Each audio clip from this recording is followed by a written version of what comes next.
जजेस खुले तौर पर मुल्क के हर इदारे को चैलेंज कर रहे हैं। अदालत गुस्से में है। फैसला कुन जंग का नतीजा क्या निकलेगा, नुकसान किसका होगा। सुहेल वड़ाइच का हंगामा खेज कॉलम। सीनियर सहाफ़ी सुहेल वड़ाइच ने लातादाद मसाइल व तजादात में घिरे पाकिस्तान को अपने कॉलम में एक बार फिर तजादिस्तान का नाम देते आला अदलिया के जजेस के दरमियान इख्तलाफात पर अपना माहिराना तज्जिया पेश किया है। इसके लिए उन्होंने डेनमार्क से मुतालिक शेक्सपियर के इस जुमले का हवाला दिया कि something is rotten in the state of Denmark. Suhail Waraich ने कॉलम में जजेस को स्याहपोश कहते हुए लिखा कि तजादिस्तान की आज की सूरत हाल बिल्कुल वही है। तजादिस्तान के स्याहपोशों को मुल्क व मिल्लत के आखिरी फैसलों का इख्तियार हासिल है और उनका हाल ये है कि वो गली के बच्चों की तरह लड़ रहे हैं, अपने ही सरबराह के खिलाफ सफ आरा हैं और सरबराह को अपने ही साथियों पर शदीद गुस्सा है। वो स्याहपोश जिनके फैसलों से मुल्क ने चलना था और जला पानी थी, वो खुद अपने ही फैसले नहीं कर पा रहे। डेनमार्क की तरह स्याहपोश ऐवान में साजिशें उरूज पर हैं। ऐवान वाज़ेह तौर पर तकसीम है और इन कानून के बुलंद तरीन सतूनों और दानिश के बुर्जों को ये तौफीक तक नहीं कि साथ वाले कमरों में बैठे साथियों से मुकालमा करके बहरान का हल निकालें। मुल्क को अनाज, शोहरत और नाम नेहाद उसूलों की सूली पर चढ़ा कर ये स्याहपोश चौबदारों की हटो बचों की गूंज में एक ही ऐवान में घूमते फिरते हैं। क्या इनमें एक भी ऐसा सरबलंद नहीं जो इन्हें बताए कि आपकी लड़ाइयों ने पूरे तजादिस्तान को एक गहरे घड़े में धकेल दिया है। अब या नाम नेहाद उसूल बचेंगे या फिर कंट्रोल ना होने वाली ताकत। तजादिस्तानी दोनों तरफ से खसारे में रहेंगे। तारीख कल स्याहपोशों से ये सवाल जरूर पूछेगी कि तजादिस्तानियों को आपने इस घड़े में धक्का क्यों दिया था। तजादिस्तान में स्याहपोशों का रुतबा जवाई या दामाद का है, बल्कि ये कहना ज्यादा सही होगा कि ये घर जवाई और घर दामाद हैं। क़याम से लेकर आज तक किसी स्याहपोश का एहतसाब नहीं हुआ।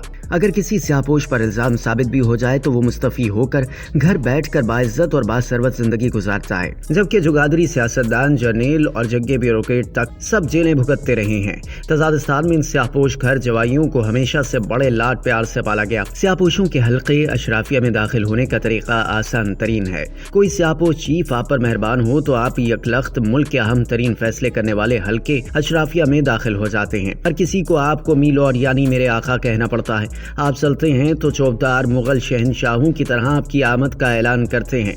हटो बचों की सदाएं लगती हैं। तारीख बताती है कि 70 साल के तवील अरसे तक स्याहपोश खाकी पोश से मिले हुए थे। अपने मफाद की खातिर तजादिस्तान के अंदर होने वाले हर फैसले पर साथ कहते थे। अवाम के मुंतखब नुमाइंदों और उनकी असम्बलियों पर तलवारें चलाने को जायज करार देते, मगर स्याहपोशों को इस पर भी चैन न आया। उन्हें इख्तियार और इख्तदार की चमक से प्यार हो गया। सुहेल वड़ाइच मजीद लिखते हैं कि शेक्सपियर के किरदार मैकबेथ की तरह जातलबी की ख्वाहिश ने सर उठाना शुरू कर दिया। चीफ जस्टिस अफजलजला के दौर में उसकी इब्तदाई अलामत नजर आई, मगर इस जातलबी का मुकम्मल इजहार जस्टिस इफ्तिखार चौधरी दौर में खुलकर सामने आ गया। इसके बाद से तो अब स्याहपोश खुले तौर पर मुल्क के हर इदारे को चैलेंज कर रहे हैं। करोड़ों के मुंतखब वज़ीर आज़म को 5 गैर मुंतखब जज 1 मिनट में घर भेज देते हैं। इस दौरान आइन और कानून की ऐसी मनमानी तशरीहात की गई कि आइन बनाने वाले आइन साज मजबूर बहस बन गए। सबसे सुप्रीम पार्लिमान के बनाए गए कवानीन को तशरीह के बहाने सिरे से ही बदल कर अपनी मर्जी के मानी पहनाए गए। तजादिस्तान ने अपने स्याहपोश घर दमादों की ये सब चीरादस्तियां बड़े सब्र से बर्दाश्त की, क्योंकि उस वक्त खाकी पोश भी उनके साथ थे। इसलिए किसी की जरूरत ही नहीं थी कि स्याहपोशों की तजावुजात पर उंगली उठाए। लेकिन खुदा की करनी ये हुई कि अब खाकी पोश भी स्याहपोशों की जातलबी से तंग आ गए हैं और अब दोनों में एक खाना जंगी की सूरत हाल है। स्याहपोशों का मर्तबा तो ये है कि दानिश के इस्तेमाल से सूरत हाल का हल निकाले,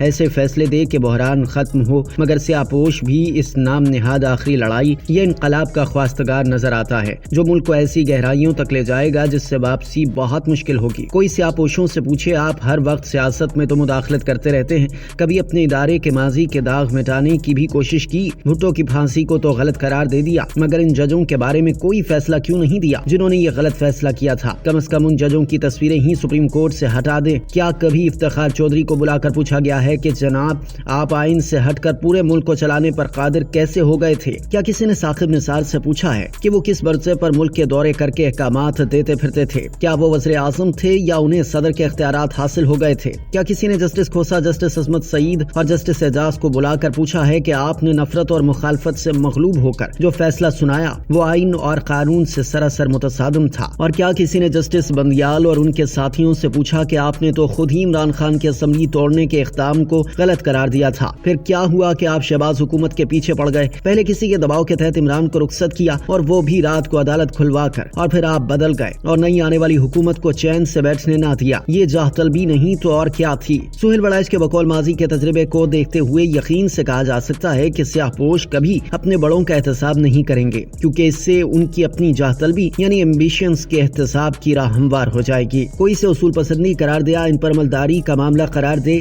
کوئی سے عوامی مینڈیٹ اور جمہوریت کا نام دے، مگر حقیقت یہ ہے کہ عدالت اس وقت غصے میں ہے، دونوں فریقوں میں شدید جنگ ہے۔ مشہور فلسفی بینجامن فرینکلن نے کہا تھا، وہ چیز جو غصے سے شروع ہوتی ہے اس کا انجام شرم پر ہوتا ہے۔ اسی طرح غصے میں دیے جانے والے فیصلوں کے بارے میں نیل پڑت نے کہا تھا، چیزوں کے بارے میں جلد فیصلے کرنے اور جلدی غصے میں آ جانے سے چیزوں کو سمجھنے میں مشکل پیش آتی ہے۔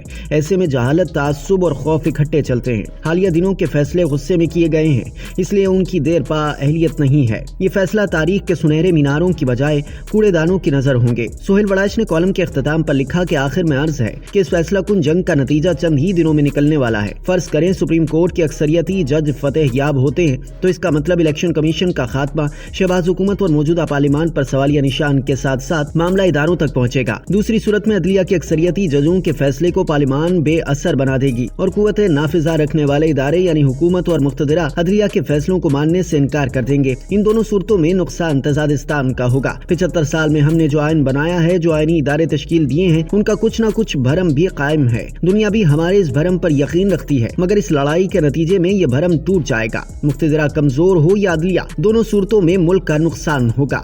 کاش دونوں طرف کے عالمی دماغ کوئی راستہ نکالیں۔